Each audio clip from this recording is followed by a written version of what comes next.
Hello, and welcome back to Story Time with Eric Zimmer.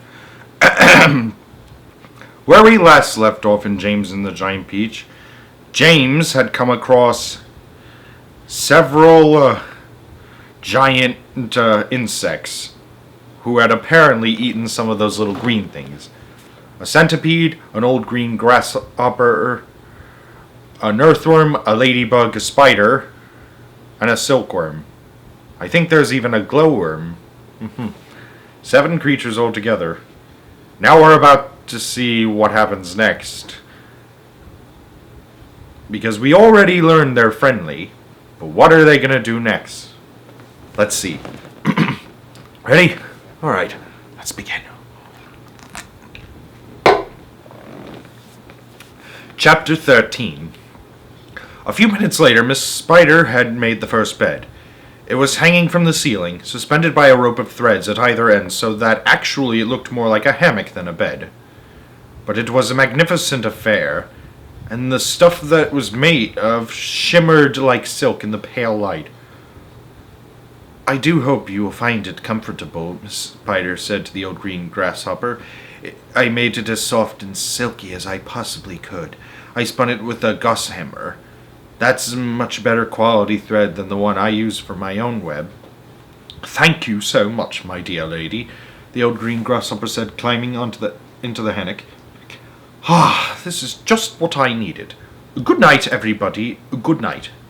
Then Miss Spider spun the next hammock, and the ladybug got in. After that, she spun a long one for the centipede, and an even longer one for the earthworm. "And how do you like your bed?" she said to James when it came to his turn. "Hard or soft?" "I like it soft, thank you very much," James answered. "For goodness sake, stop staring around the room and get on with my boots," the centipede said. "You and I are never going to get any sleep at this rate. And kindly line them up neatly in pairs as you take them off. Don't just throw them over your shoulder." James worked away frantically on the centipede's boots. Each one had laces that had to be untied and loosened before it could be pulled off. And to make matters worse, all the laces were tied up in the most complicated knots that had to be unpicked with fingernails. My God! How many times does he knot them?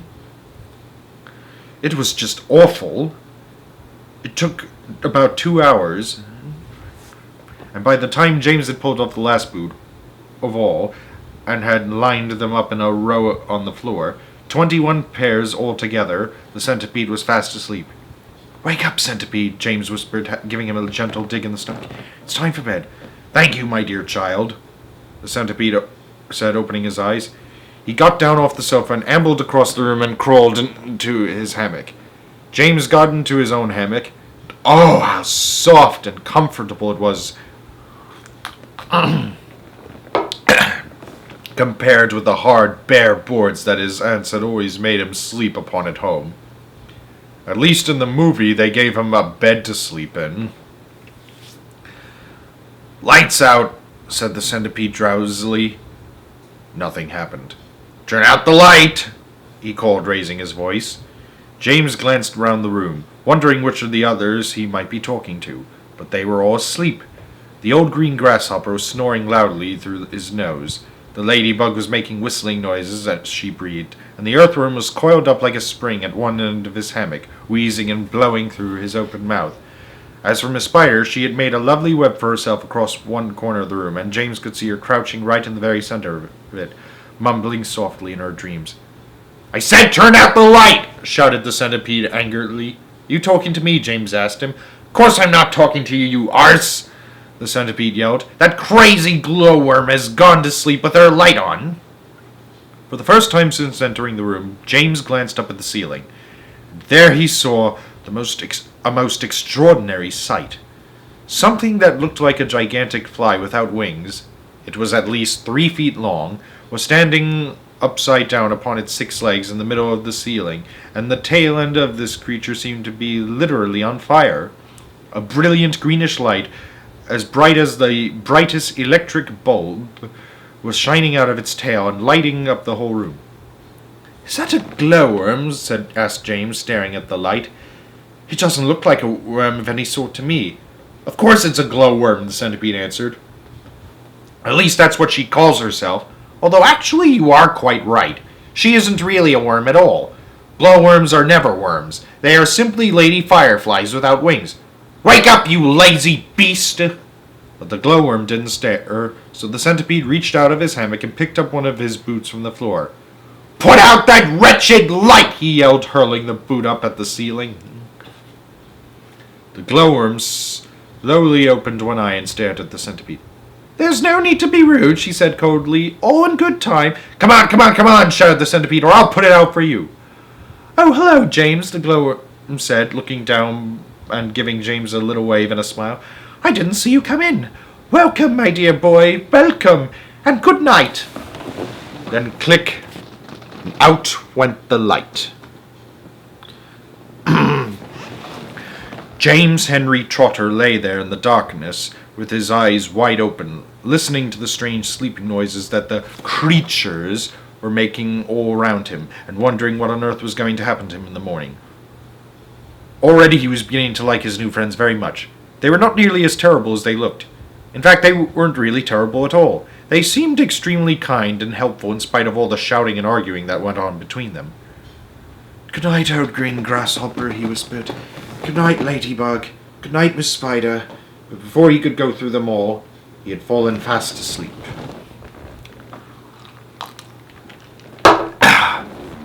Chapter 14. We're off, someone was shouting. We're off at last. James woke up with a jump and looked about him. The creatures were all out of their hammocks and moving excitedly around the room. Suddenly the floor gave a great heave as though an earthquake were taking place. Here we go, shouted the old green grasshopper, hopping up and down with excitement. Hold on tight. What's happening? Cried James, leaping out of his hammock. What's going on? The ladybug, who was obviously a kind and gentle creature, came over and stood beside him. In case you don't know it, she said, we are about to depart forever from the top of this ghastly hill that we've all been living on for so long. We are about to row away inside this great big beautiful peach to a land of what? Asked James. Never you mind, said the ladybug, but nothing could be worse than this desolate hilltop and those two repulsive aunts of yours. Hear, hear, they all shouted. Hear, hear. You may not have noticed it, the ladybug went on, but the whole garden, even before it reaches the steep edge of the hill, happens to be on a steep slope, and therefore the only thing that has been stopping this beach from rolling away right from the beginning is the thick stem attaching it to the tree. Break the stem and off we go. Watch it, cried Miss Spider as the room gave another violent lurch. Here we go. Not quite, not quite. At this moment, continued the ladybug, our centipede, who has a pair of jaws as sharp as razors, is up there on top of the peach, nibbling away at the stem. In fact, he must be nearly through it, as you can tell from the way we're lurching about. Would you like me to take you under my wing, so that you won't fall over when we start rolling? That's very kind of you, said James, but I think I'll be all right. Just then the centipede stuck his grinning face through a hole in the ceiling and shouted, I've done it! We're off! We're off! The others cried, We're off! The journey begins, shouted the centipede. And who knows where it will end, muttered the earthworm. If you have anything to do with it, it can only mean trouble. Lighten up! Nonsense, said the ladybug. We are now about to see the most marvellous places and see those most wonderful things. Isn't that so, centipede? There is no telling what we shall see, cried the centipede. We may see a creature with 49 heads, who lives in the desolate snow, and whenever he catches a cold which he dreads, he has 49 noses to blow. We may see the venomous pink-spotted scrunch, who can chew up a man with one bite. It likes to eat 5 of them roasted for lunch, and 18 for its supper at night. We may see a dragon, and nobody knows that we won't see a unicorn there. We may see a terrible monster with toes growing out of the tufts of his hair. We may see the sweet little bitty bright hen, so playful, so kind and well bred, and such beautiful eggs you just boil them and then they'll explode and they blow off your head. My God! A new rhinoceros, surely you'll see that enormous and horrible gnat who sting when it stings when who goes in at the knee and comes out through the top of your hat. We may even get lost and be frozen by frost. We may die in an earthquake or tremor, or nastier still, we may even be tossed on the horns of a furious dilemma. But who cares? Let us go from this horrible hill. Let us roll, let us bowl, let us plunge. Let's go rolling and bowling and spinning until we're away from old Spiker and Sponge. The way the text is written in italics surely means it's being sung. 1 second later, slowly, insidiously, almost gently, the giant peach started to lean forward and steal into motion. The whole room began to tilt over, and all the furniture went sliding across the floor and crashed against the far wall. So did James and the ladybug and the old green grasshoppers and the spider and the earthworm, also the centipede, who had just come slithering quickly down the wall. Chapter 15. Outside in the garden at that very moment, Aunt Sponge and Aunt Spiker had just taken their places at the front gate, each with a bundle of tickets in their hand, and the first stream of early morning sightseers was visible in the distance climbing up the hill to view the peach. "We shall make a fortune today," Aunt Spiker was saying. "Just look at all those people. I wonder what became of that horrid little boy of ours last night," Aunt Sponge said. "He never did come back in, did he?" "How could he possibly come back inside? You locked the door behind him." "He probably fell down in the dark and broke his leg," Aunt Spiker said. "Or his neck, maybe," Aunt Sponge said hopefully. "Hopefully?" "Just wait till I get my hands on him," Aunt Spiker said, waving her cane. He'll never want to stay out all night again by the time I've finished with him." "It's your fault. You locked him out." "Ahem.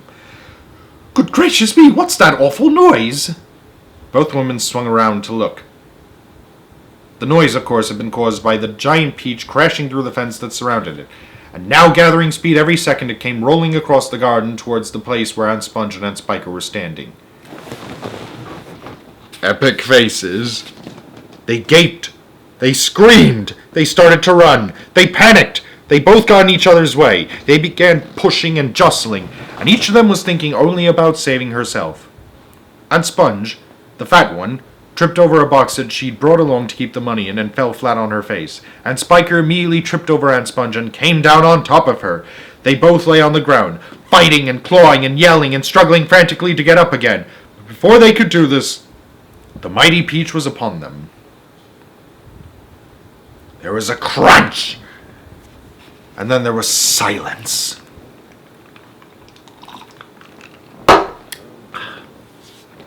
The peach rolled on, and behind it, Aunt Sponge and Aunt Spiker lay ironed out upon the grass, as flat and thin and lifeless as a couple of paper dolls cut out of a picture book. It killed them. Well, good riddance. That's what I say. Chapter 16. And now the peach had broken out of the garden and was rolling over the edge of the hill, rolling and bouncing down the steep slope at a terrific pace. Faster and faster and faster it went, and the crowds of people who were climbing up the hill suddenly caught sight of this terrible monster plunging down upon them, and they screamed and scattered to right and left as it went hurtling by. At the bottom of the hill it charged across the road, knocking over a telegraph pole and flattening two parked automobiles as it went by. I hope there weren't any people in those parked cars. Then it rushed madly across about 20 fields, breaking down all the fences and hedges in its path. It went right through the middle of a herd of fine Jersey cows, and then through a flock of sheep, and then through a paddock full of horses, and then through a yard full of pigs, and soon the whole countryside was a seething mass of panic-stricken animals stampeding in all directions. The peach was still going at a tremendous speed with no sign of slowing down, and about a mile further on it came to a village. Down the street down the main street of the village it rolled, with people leaping frantically out of its path left, right, and left, and at the end of the street it went crashing through the wall of an enormous building and out the other side, leaving two gaping round holes in the brickwork. This building happened to be a famous factory where they made chocolate. I wonder if it was Willy Wonka's. and almost at once a great river of warm melted chocolate came pouring out of the holes in the factory wall. A minute later, this brown sticky mess was flowing through every street in the village, oozing under the doors of houses and into people's shops and gardens. Children were waddling in it up to their knees, and some were even trying to swim in it, and all of them were sucking it into their mouths in great greedy gulps and shrieking with joy. I wish I could. But the peach rushed on across the countryside, and on, leaving a trail of destruction in its wake. Cowsheds, stables, pigsties, barns, bungalows, hayricks, anything that got in its way went toppling over like a 9-pin. You mean 10-pin. An old man sitting quietly beside a stream had his fishing rod risked out of his hands as it went dashing by, and an old woman called Daisy Entwistle was standing so close to it as it passed that she had the skin taken off the tip of her long nose. Would it ever stop? Why should it? A round object will always keep on rolling as long as it is on a downward slope, and in this case the land sloped downward all the way until it reached the ocean, the same ocean that James had begged his aunts to be allowed to visit the day before. Well, perhaps he was going to visit it now. The peach was rolling closer and closer to it every second, and closer also to the towering white cliffs that came first.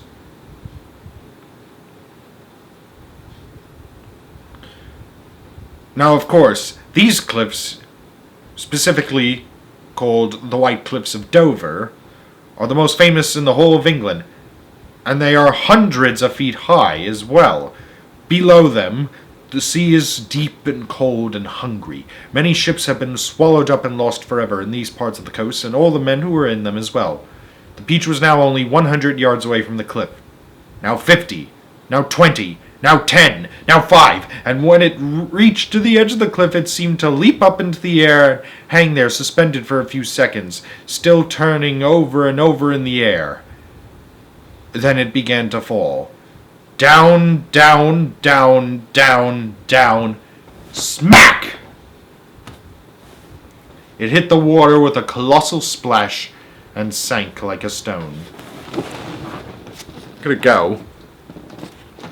But a few seconds later, up it came again, and this time, up it stayed, floating serenely upon the surface of the water. Chapter 17.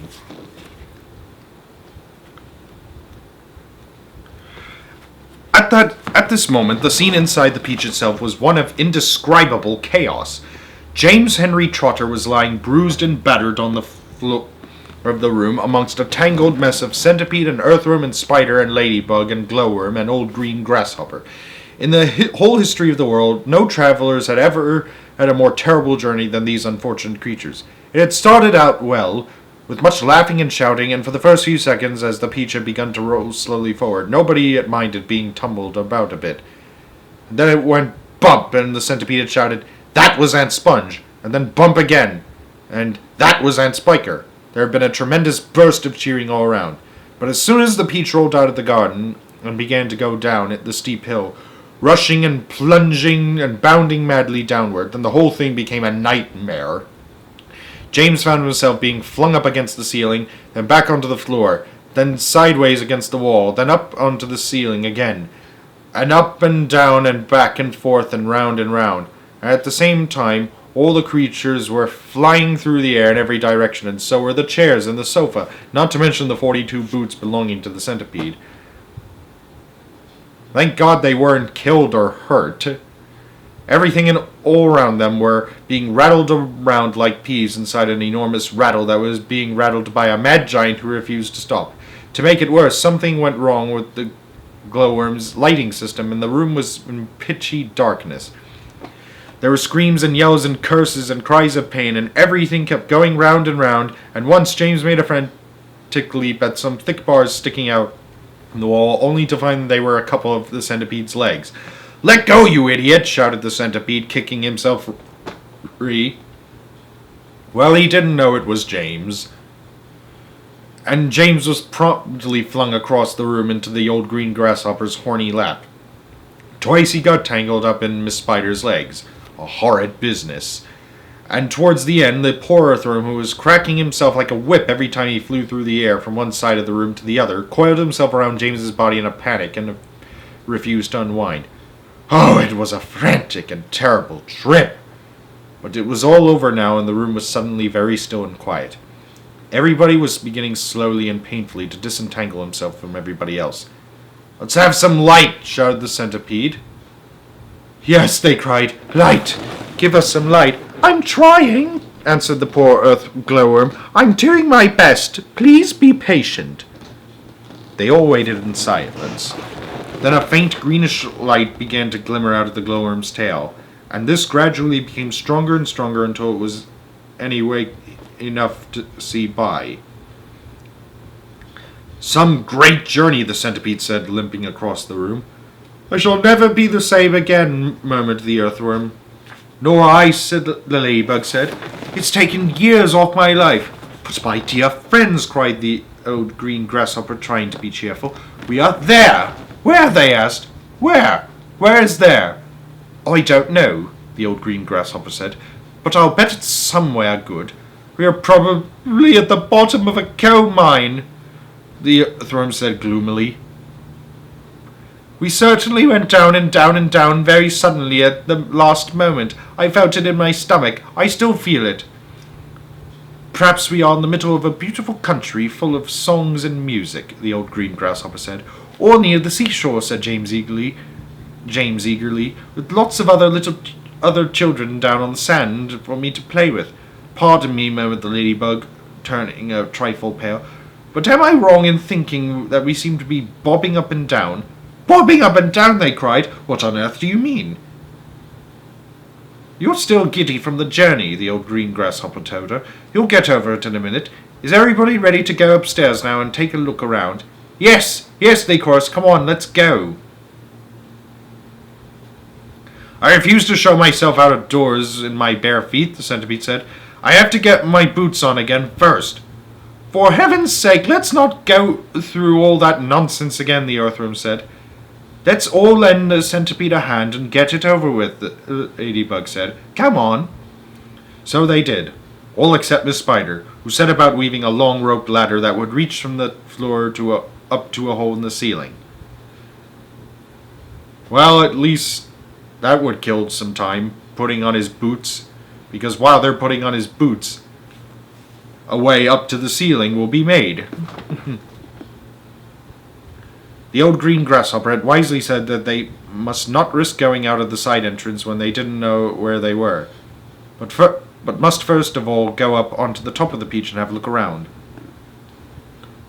So half an hour later, when the rope ladder had been finished and hung, and the 42nd boot had been placed neatly onto the centipede's 42nd foot, they were all ready to go out, amidst mounting excitement and shouts of, "Here we go, boys, the promised land! I can't wait to see it!"